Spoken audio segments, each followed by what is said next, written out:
saya akan melakukan wawancara bersama salah satu tokoh pramuka, khususnya di Kabupaten Trenggalek. Beliau merupakan Ketua Dewan Kerja Cabang Trenggalek periode 2022 sampai dengan 2025. Nantikan keseruannya di video selanjutnya. Dadah.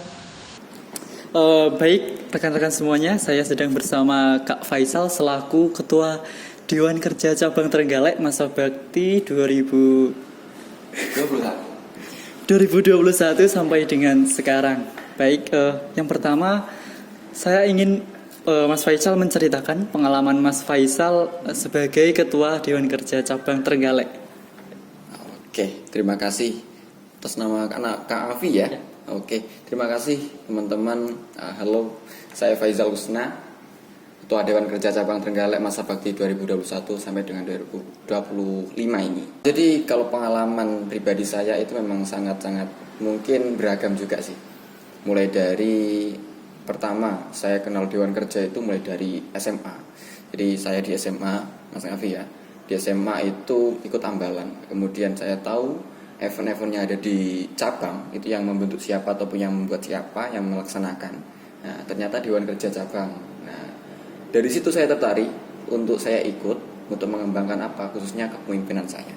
Nah, dari situ saya belajar, kemudian saya ikut seleksi. Kemudian setelah seleksi alhamdulillah lolos kan. Nah, saya tidak tahu dulu tahun masuk saya 2021, awal banget masa bakti. Nah, kemudian tahun 2023 itu saya harus menggantikan Kak Dwi Setiawan. Nah, itu untuk menjadi Ketua Dewan Kerja. Nah, kalau pengalamannya ya memang sangat ini sih beragam. Saya nggak menyangka juga saya kepilih, dalam arti itu kan juga musyawarah. Kalau ranah kita sebagai Dewan Kerja ataupun penegak pandega di pramuka itu kan musyawarah. Tentu kita harus musyawarah menentukan siapa pemimpinnya dan seterusnya. Dan alhamdulillah saya diberi amanah dan sampai sekarang pengalamannya untuk memotivasi untuk bahasanya ngomong ya, ngomong teman-teman yang ada di Trenggalek itu ya cukup bervariatif sih. Dan alhamdulillah di pramuka memang sangat menyenangkan sekali. Baik, selanjutnya ini gaya kepemimpinan Mas Faisal selama menjabat sebagai ketua itu yang kayak gimana sih Mas? Gaya kepemimpinan, kalau saya itu lebih ke adaptif mungkin. Karena ini, setiap orang kan berbeda-beda. Betul. Jadi kan harus disesuaikan. Betul. Misal, anggota-anggota saya itu kan banyak dari yang mungkin masih SMA, sedang SMA, kemudian yang sudah kuliah juga ada. Nah, tentu kan ini harus disesuaikan. Betul. Jadi saya lebih menyesuaikan umur juga sih. Gimana komunikasi yang lebih baik seperti itu. Baik, selanjutnya itu apa tantangan Mas Faisal sendiri khususnya dalam mengkoordinir teman-teman? Ya tadi yang saya sebutkan mungkin komunikasi kalau tantangannya. Jadi ini di organisasi manapun ya, di organisasi manapun ataupun di pemerintahan juga mungkin hal yang paling penting itu adalah komunikasi.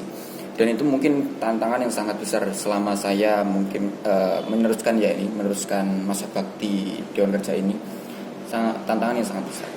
Kenapa demikian? Karena kalau kita tidak menjalin komunikasi yang lebih baik, nah itu pasti akan adanya miskom. Nah, kalau adanya miskom, otomatis kalau kita akan membuat kegiatan pasti akan rasanya rancu ataupun juga kurang maksimal.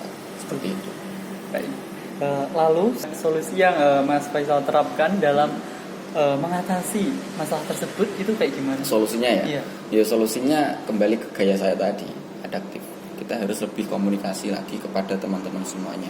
Dalam arti, ya misal kita mau berkegiatan ya kita harus rapat yang maksimal. Kita susun rapatnya, kita rencanakan kegiatan yang maksimal. Jadi mulai grup WA juga ataupun media-media apapun secara online agar kita lebih mudah komunikasi seperti itu. Yang terakhir nih Mas, kami minta motivasi dong yang mau merintis untuk menjadi pemimpin ini.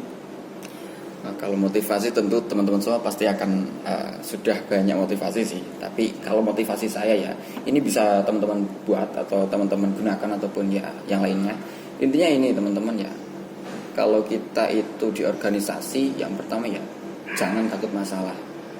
Jangan apa Mas? Betul. Jangan takut takut masalah. sama masalah ya. Harus dihadapi. Oke. Masih ada terusannya. Oh, iya. Jangan takut masalah. Orang yang takut masalah hidupnya tidak akan berkembang karena hidup adalah masalah. Betul sekali. Betul kan? Betul, betul. Nah, ibaratnya saya di sini saya dimintai pertanyaan-pertanyaan dari Kak Ngafi ya. Kemudian saya nggak mau menjawab, saya tidak menyelesaikan masalah. Ya, betul. Betul, itu contoh masalah yang simpel. Semangat semuanya. Baik, terima kasih selesai sudah wawancara kita. Terima kasih Mas Faisal selaku Ketua Dewan Kerja. Mohon maaf atas waktunya. Terima kasih sekali lagi. Lanjut.